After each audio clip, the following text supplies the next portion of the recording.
Now let's have join a system operator from the TCN, Maman Lawal, joining us from Abuja studio to discuss this problem that is affecting Nigerians. Thank you so much, Mr. Maman Lawal, for joining us on the program. Now, before we talk about the pains the Nigerians are going through and how they're experiencing the power outage they're experiencing, can you tell us what does the power grid entail and how does a frequency, affect the power grid? Sorry, I'm not sure I got you quite right, but let us put certain basic concepts, in context so that we can take it from there. Yeah, let's put the basic concepts into perspective. Now, tell us about the power grid. What does the power grid entail? Thank you. The power grid is a mesh, a network of electric power system resources held together in a balance-like structure. Conceptually, on the one hand, you have the synchronized generation. On the other, you have the load, otherwise referred to as demand or load demand. Whichever you choose, you are correct. Under normal operating condition, we operate at the frequency of 50 Hz, the system frequency of 50 Hz. However, when there is any measure of perturbation or encumbrances, there is a displacement. The margin of displacement encountered signifies the level of instability the grid is subjected to. The grid controller at the National Control Center strives to maintain a balance between generation and demand, barring losses. From time to time, however,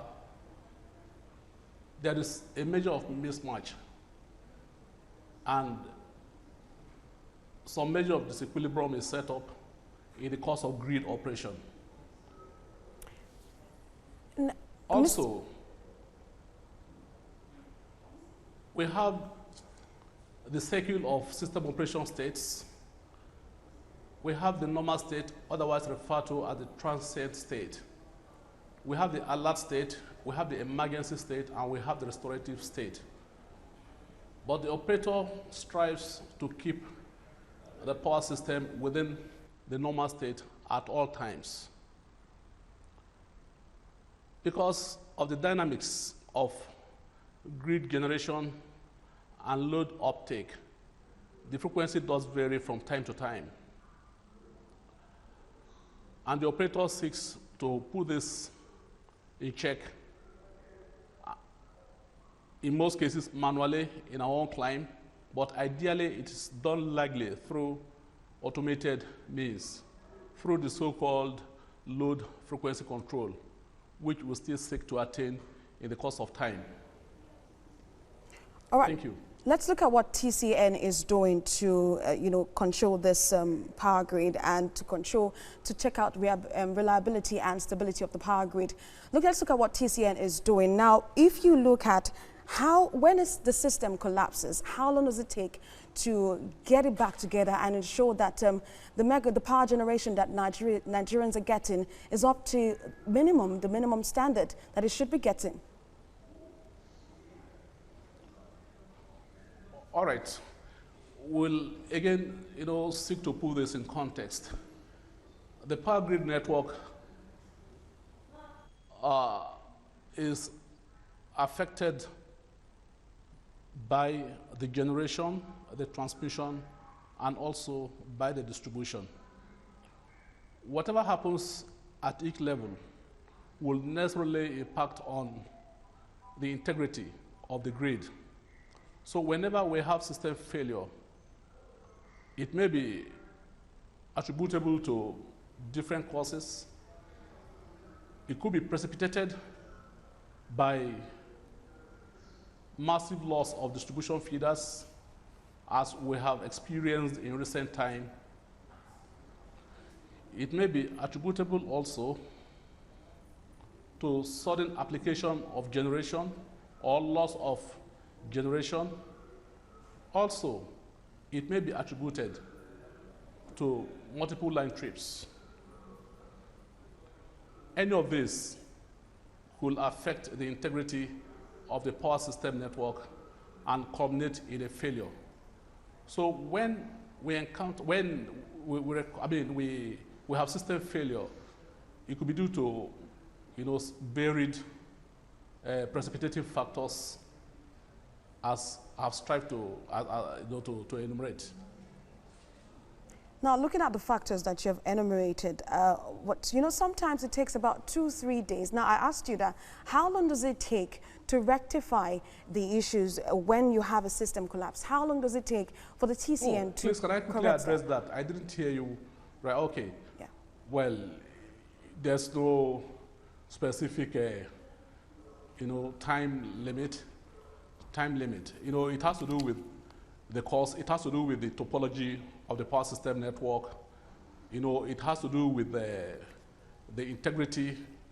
For instance, if we have had several line trips, then you will have to bring the lines in one after the other.